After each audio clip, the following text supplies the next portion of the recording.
to Delightful, Delicious, Delovely. My name is Christine Elise, and today I'm going to be making a hearty vegan beef and vegetable stew for the slow cooker or the Instant Pot. I have an Instant Pot in front of me. If you don't own one, it's not a problem. The advantage to this Instant Pot is it has a sautéing setting, which I'm going to be using now. None of this actually has to be sautéed. Realistically, I'm putting a tablespoon of olive oil in here. It doesn't have to be sautéed. I just like I like to saute my onions and mushrooms. Hold on a second. I saute my onions and mushrooms before I put them in the slow cooker, so they have a little more flavor going on. The sautéed flavor, the caramelized onion flavor, rather than just raw onion in a stew. If you to this, I'm going to add. This is one large onion. I used half of a white one, half of a red one. That's what I had available. Any large onion will do. Dumping it in there. I'm also going to add, this is one packet, it's 8 ounces of mushrooms. My original recipe used portobello. They just cost too much today, so I bought, it was $5 for portobello or $2 for these white ones, so I just got these white button mushrooms and sliced them up, putting them in there too. And yeah, so while these saute a little bit, again, you may or may not know that in the notes beneath these videos, I always have a link to my blog. This blog's been around for much longer than the channel has, and there's way more stuff on the blog than is yet on the channel. I started the blog in 2010 or 11. Fuck, really, 9 years? Is that possible? 4th of July, around the 4th of July. Wow, at any rate. I was pescatarian at the time, so there's a lot of seafood recipes. I had a meat-eating boyfriend. There's a couple of meat recipes, like 3 or 4, not many. Many vegetarian recipes that can easily be tweaked to be made vegan, and lots of vegan stuff. Some of this from the channel, and some stuff that I have not yet gotten to. This is from March of 2016. Obviously, I must have made it for St. Patrick's Day. Anyway, in the notes, if you go to the blog, you can print out the recipes in, this is 130% font.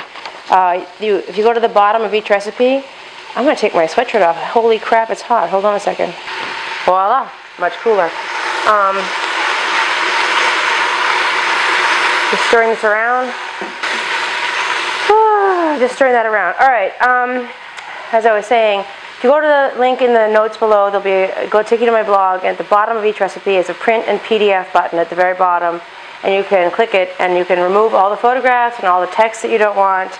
By clicking it, it just erases it, and just print the recipe or the ingredients list, whatever it is you think you need. I'm going to actually be referring to this, my cheat notes here, because there are so many ingredients in this particular stew. That is not to say that every ingredient is important. Hold on.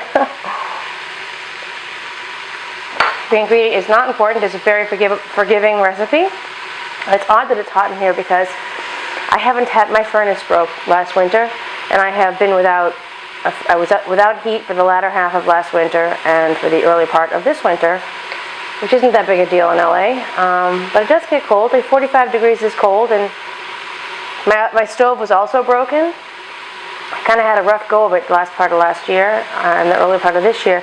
My stove was broken. I was told that my fridge was broken. My garage door was broken. My gardeners quit. And my yard's a fucking train wreck. What else? The stove, the fridge, the furnace, the garage door. It's just been a lot. And it's been like hemorrhaging money. Thank God my mother is generous and has helped me out a bit, because I couldn't have done it without her aid. Anyway, I got the furnace replaced on the 4th, and my stove was fixed yesterday, so it's toasty warm in here, and I'm ill-accustomed to that. I'm always running around in big, thick hoodies.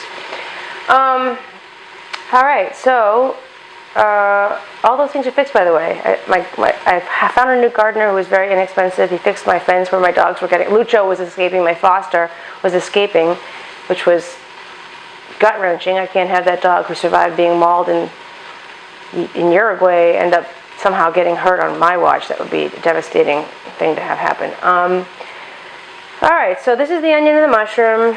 What am I? So also, yeah, I'm saying you could either do this on stovetop, the onion mushroom thingamajiggy, and then put the rest of it in your slow cooker. You could just put it all in a fucking slow cooker and hit fucking high or low, and for your time period, doesn't really matter. I'm really charmed by recipes that don't require any prep, slow cooker recipes that don't require prep. I really like the idea of unceremoniously dumping everything in there and just calling it a day.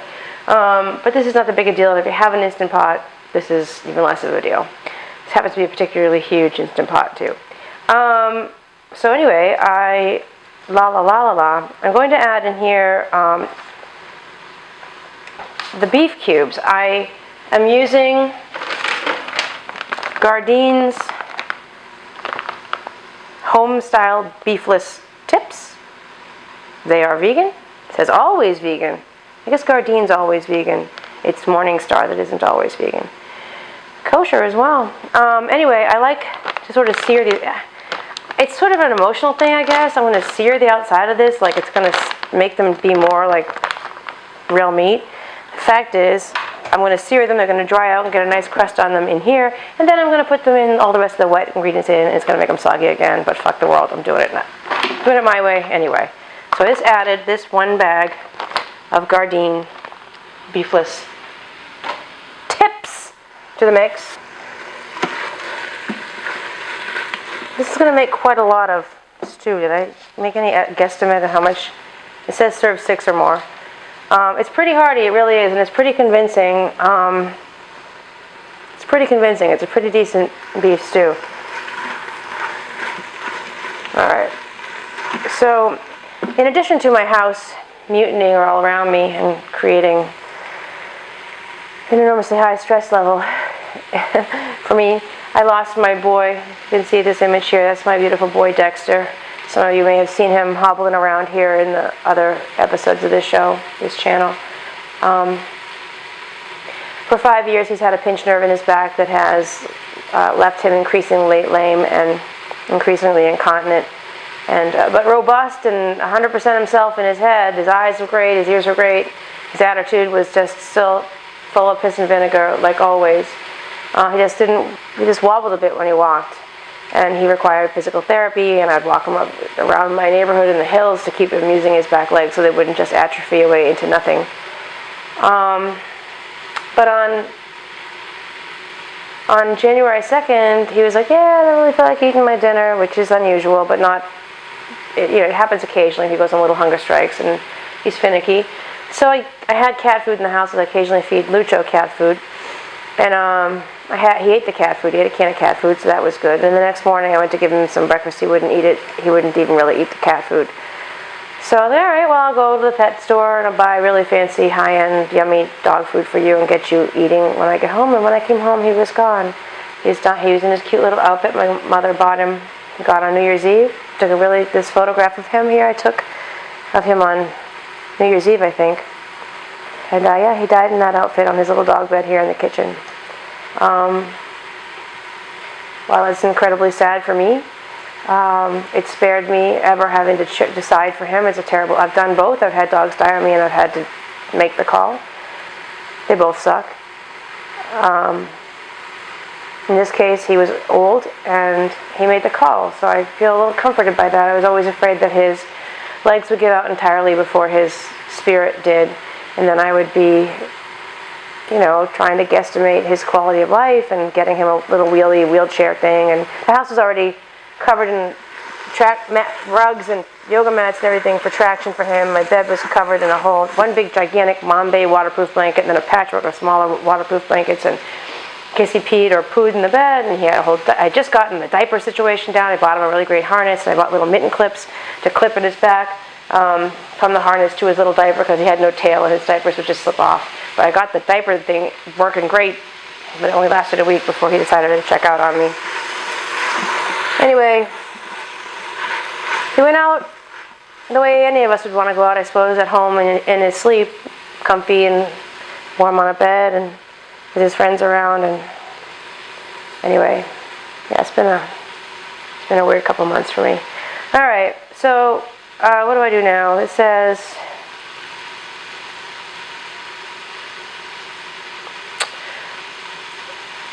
wine. All right, wine is also optional. I have a bottle of wine here that I don't particularly like, so it's some Pinot Noir that I'm not a fan of, so I'm going to use it in this recipe.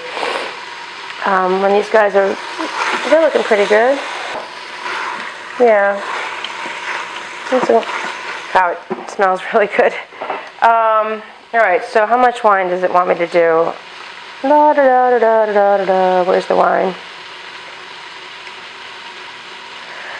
1 cup. Alright, that sounds like a lot, but I hate this wine, so fuck it.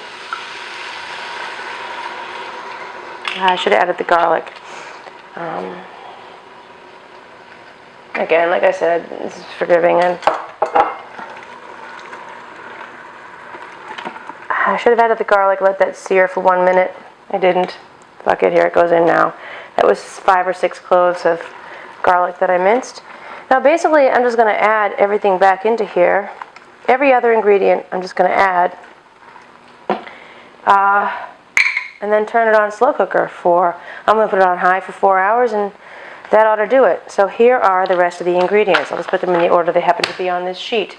I'm also going to add, this is a whole pound of Simple Truth Kroger brand meatless crumbles. I prefer Beyond Meat beefy crumbles. They didn't have any.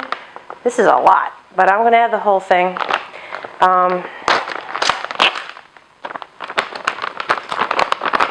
It's really a lot. It's going to be a very thick stew. I hope I can fit all this stuff in here. Jeez. I might have to bust out my actual slow cooker just for size. Alright, so that's that. What's next?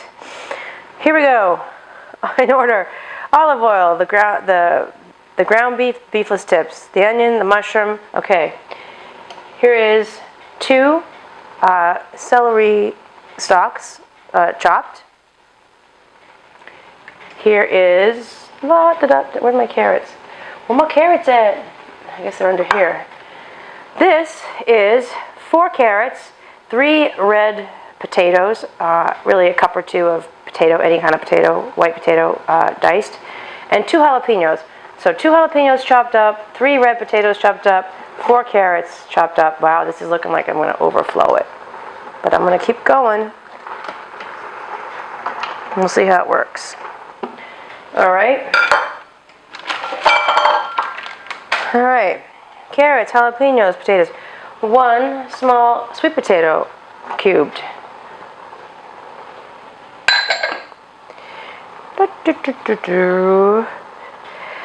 My original recipe had radishes in it, only because they were sad, dying, slow death radishes, and I wanted to use them, so I did. The cooked radishes end up tasting like potato in there. I'm not going to add radishes now because my radishes are very fresh, and I don't want to waste them.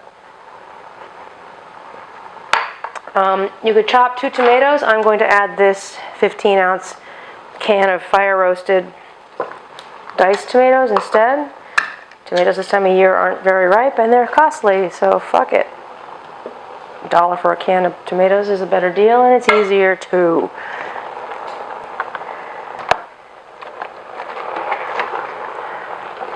How many stock? Yeah, 5 cups of stock. Well, we'll see. Tomatoes, the garlic. Okay, here we go. 5 cups of stock. Where is, I'm going to add, because I need this cup to measure with.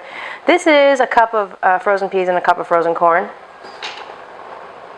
Let's see if I can get 5 cups of anything into here. There's 2. I can. Wow, it's going to be a tight fit. There's 4. Ooh. Alright. To this last of the 5 cups, I'm going to add, this is better than bouillon, no beef, vegan beef bouillon. The beef is good, the chicken is even better, but this is beef stew, so I'm going to go with the beef. It's insane. I keep a big, big water urn, hot water urn, like for conventions, for coffee and tea. I keep one on my counter here full of hot water all the time because I don't have a sparklet thing with hot water. I like ready access to hot water, and I find at night, rather than a cup of tea, I like to have a little bit of the chickenless chicken bouillon in some water and do a little consomme before I go to bed. It's quite delightful, especially when I had no heat. It was really nice to sit back and watch Rachel with a little cup of consomme. Alright, I definitely think I'm going to need more liquid in here than is in here right now, but I'll worry about that in a second. I'm going to need a spoon to get this bouillon out. I'll be right back. Okay, I got a spoon. I don't know. That's probably a teaspoon of, how much am I supposed to, whoa, that's some small print. Holy criminy. Can I even read it with my basic stock? Dissolve 1 teaspoon into 8 ounces. So I guess I need 5 teaspoons. Wow, 5 teaspoons sounds like a salt fest. So I'm going to go with 3. So 3 teaspoons or a tablespoon. Whatever that was, I'm going with that. Guess I can add more of that later if I have to. Alright. My supermarket never carries they only carry the vegetable one if I'm lucky. Vegetable base flavor, which is also great. Chicken one really tastes like chicken. You'd fool somebody who made a vegan chicken soup with that. Chicken bouillon is crazy. But anyway, I can't find it locally, so I buy it on Amazon or whatever, some online resource to get it because I like it and that's easy to do. So I do that. Okay. I feel like I'm going to have to add more water to this in a bit. We'll see once I get the rest of the ingredients in here. Alright. Now we are at, 6 ounces of lima beans. What do I have here? 12. Do I just use all, hold on.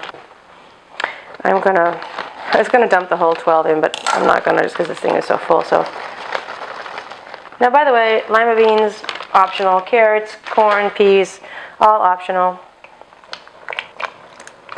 Alright. Peas in the corner in there. Alright. 1/4 cup of pasta sauce. I'm using this jarred Rao's spicy arrabbiata, which I happen to really, really love. You could probably leave that out. Wouldn't matter. Or use your own favorite homemade or whatever favorite brand you have, or just blow it off. I'm sure that so many ingredients here could be blown off to no ill effect.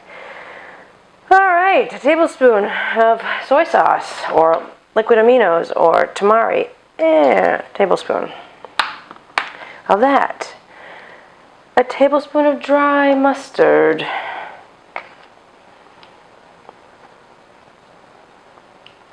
Alright.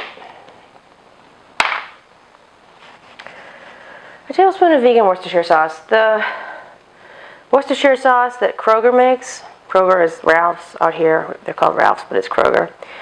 It's vegan. It doesn't have any anchovy in it, so it's vegan. So, tablespoon. And a kitchen bouquet and the Magi.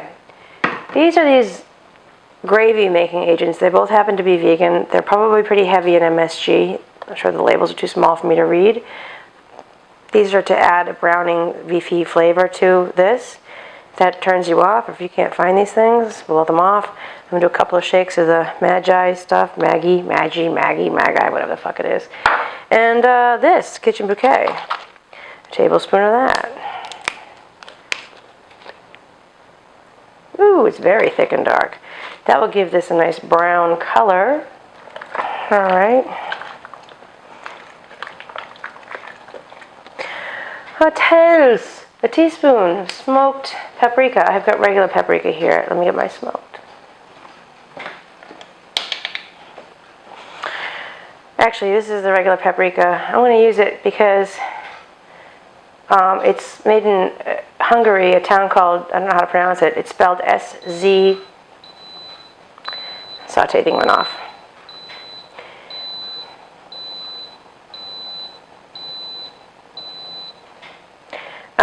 It's spelled S-Z-E-G-E-D. Zedged. Anyway, it's the part. Dexter is the only dog from a breeder I've ever gotten. He's the last dog from a breeder I'll ever get. But he was born, I didn't know, I got him in the valley somewhere. I got him in Studio City. From a gross apartment that had, I think she did snakes too, and the apartment was reeked of just, you wanted to wash your shoes when you came out of this carpeted apartment that I got him from. And he was very sick when I got him too. So in a way, he was a rescue because he almost died, and I kept asking her to help fund his care, and she wouldn't, and she kept telling me to just bring him back, and she'd give me another dog, which of course I didn't do. So in some ways, Dexter inadvertently became a rescue too. But anyway, when I got his paperwork, he's from Hungary. He was born in Hungary in this town of Szeged, whatever the fuck it is. So I'm going to use this in Dexter's name instead of the smoked. Easier said than done because I can't open the fucking thing. Why do they make paprika childproof? I mean, I'm going to cut my own hand off trying to get this open. Motherfucker. Watch me stab myself. Alright. So how much does it say? It's at a teaspoon. Whatever. There's that in honor of my Dex. Alright. 2 bay leaves. My bay leaves is probably more than 2 in here, but they're old. And I want to be done with it, so whatever. That was all broken up too. Let me show you what it looks like. Yeah, it looks like bay leaf crumbs, but whatever. If you've watched the show for a while, you know I get very much satisfaction out of emptying containers. I don't know what that's about. Makes me feel like I'm not being wasteful or something. I don't know. Okay. 6 cloves, whole cloves. 1, 2, 3, 4, 5, 6 cloves. A teaspoon of agave nectar. Sound effects are unfortunate. 1/4 cup of chopped parsley.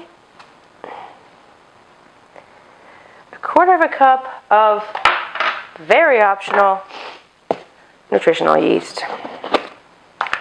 I'm going to go for it because I have it. Why not, right? 1/4 cup of that.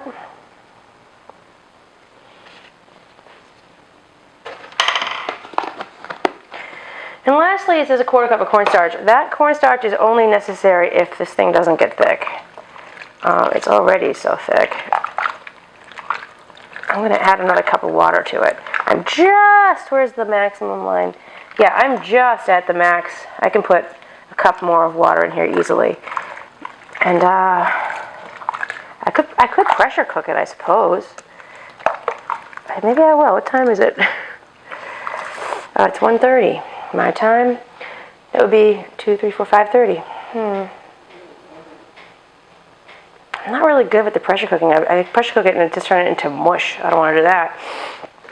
But I am going to add another cup of water, though. And I'm going to slow cook this. That's it. That's the whole recipe. If for some reason it doesn't get thick to your taste, what you do is you dissolve a little cornstarch, 1/4 cup of cornstarch and a 1/4 cup of water, and then you put it in these things when they're very, very hot, and the cornstarch thickens it up. Flour, I think, would do the same thing. I don't think this is really going to need it, but if it were to need it, that's what you do. And that's it. I'm going to put the top on this motherfucker. Make my seal, and wear my glasses. And let's see. Ta-da! Slow cooker. How do you do that? Meat stew? No, that's not it. Off. Slow cook. Slow cook for 4.5 hours. All right. I suppose if I slow cook it for 4.5 hours or for 4 hours and it's not done, I could give it 10 minutes in a pressure cooker to get it where everything was chopped pretty small, though, so I feel confident. And I'm not going to make you watch me eat this shit because that's silly. And it's not going to be ready forever, and by then I'm not going to want to be on camera again. Look at my hair. My hair, this is me coming from the gym. I got my hair redone, clean. It's nice to have freshly white hair without roots. It's nice to... So many of my acting jobs I got when I had roots, and they liked them. They were like, oh, that's interesting. Look at that character. She doesn't give a shit. She walks around with roots in her hair. Fact is, that was only happening because I was too poor to keep it up. But it led to 90210, and it led to ER, so who's complaining? I like it to not have any roots, though. In fact, on those shows, when I would get my hair, you had to do them occasionally, you'd end up with Miley Cyrus with 8 inches of dark roots and blonde hair at the bottom. I happen to love me some Miley Cyrus, FYI, but yeah, she's got some roots going on. So I would have to do my roots, and they would mascara them back in again, which is so disheartening. But anyway, I came home and I look at this. I look like Kirby from, is it like The Year Without a Santa Claus? Or the one where Kirby wants to be a dentist? Is that Rudolph? That's Rudolph, I think. And Kirby's got that funny little hair lock comes out of his elephant top, and he wants to be a dentist. Yeah, I'm rambling, of course, like I always do, as I am wont to do. Yeah, so you can either, the stovetop directions, there's directions on the blog for stovetop, for slow cooking, and you just watch me do it with a combination of sort of stovetop and slow cooking. And if you are better than I am at the Instant Pot and feel more confident, then feel free to do it that way too. Yeah, so people always ask me why I don't try to eat the food in front of you. I think that's, I don't know, it feels kind of gauche actually sometimes. Often I do these things in the morning and don't feel like eating what I just made, or I'm making it for company or whatever. But what am I going to do, eat it and then tell you how great it is? I guess you can assume I think it's great, or I wouldn't be showing you to make it. Yeah, when it's done I'll photograph it, and it'll look like this. Right? So yeah, that's it. Please subscribe, and please share these recipes with your non-vegan friends. Oh, by the way, the Just Egg review I did the other day, I got wild amount of shit for that Just Egg, because apparently the parent company is Hampton Creek, and Hampton Creek apparently tested briefly on rats to get FDA approval for the Just Egg product. According to Hampton Creek, the testing amounted to feeding some rats some mung beans, which is what the egg is made of, and then feeding them the product, this Just Egg, and then testing their poop to test the digestibility of what they were selling. A bunch of militant vegans told me that that sort of FDA testing isn't necessary, that they can sell the food on the market without the testing. I don't know anything about that, and I can't be bothered to look up legal whatever the fuck. I will say this, I don't know what happened to those rats after they, I know that a lot of times these animals that are used in testing get just euthanized after the test, which is fucked up and bums me out, of course. But if in fact this were tested on 150 rats and those rats were then euthanized, that fucking sucks. But my position is, it's a test that happened once, that it's not ongoing, like some makeup companies that do that. Dre's I test on rabbits, and they blind rabbits, and they keep doing them for decades. And yeah, I guess bleach still blinds rabbits.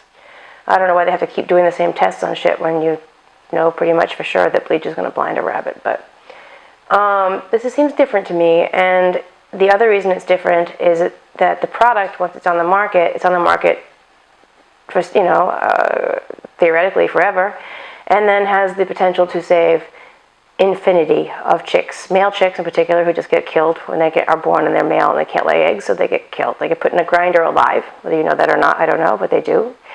And then egg-laying hens, even free-range hens, live a horrible life. If you want to know what free-range eggs-laying hens look like, there's a video on YouTube called The Face of Free Range. It's not graphic, it just shows how depressed and defeathered and just brutalized these hens are. They've been laying way too many eggs for their bodies to handle, and they're not treated like you think you are. If you want to eat things that you think are free range, you have to go for pasture raised is what people think free range is, but it's not. It's different, and things cost more. Anyway, if those 150 rats were martyrs in the cause of saving an infinity of male chicks and female egg-laying hens, and that's what the law requires, I'm willing to let that be the case. And I asked these people, one person literally tried for 14 hours, stalked me from Facebook to Instagram, and I kept trying to block him, and he would just get a new account name and keep attacking me. And then complained that I was attacking him, when it was just outrageous, and it went on literally for 14 hours because I was outraged that I was promoting Just Egg as a vegan product. Vegan vegans, there are different kinds of vegans. Vegans have different definitions of being vegan. Some vegans eat honey, some vegans eat oysters. Some vegans, like me, would eat the just egg, even though, and Beyond Meat or Impossible burgers that have been tested, I suppose, for the same reasons. Not ongoing testing, but testing that happened. I still think these are vegan products. And I argue that in 40 years, would you call it a vegan product? If 40 years ago they tested on 150 rats, and in the 40 years intervening they saved 10 fucking gazillion chickens, would that qualify then as being vegan? And if the answer is yes, then what's the cutoff date? If it's 40 years is okay, is 30, is 20, is 1 year okay, is 1 week okay? What's the cutoff date? Then it becomes arbitrary. So yeah, why am I telling you this? I don't know. But watch out for those mean vegans, because they really, if they get it in for you, you're in trouble. And with that, please subscribe. And I hope you enjoyed this stew. And yeah, until next time. And I'm gonna bother you with some more pictures of my boy, my little Dex. And yeah, until next time, bye.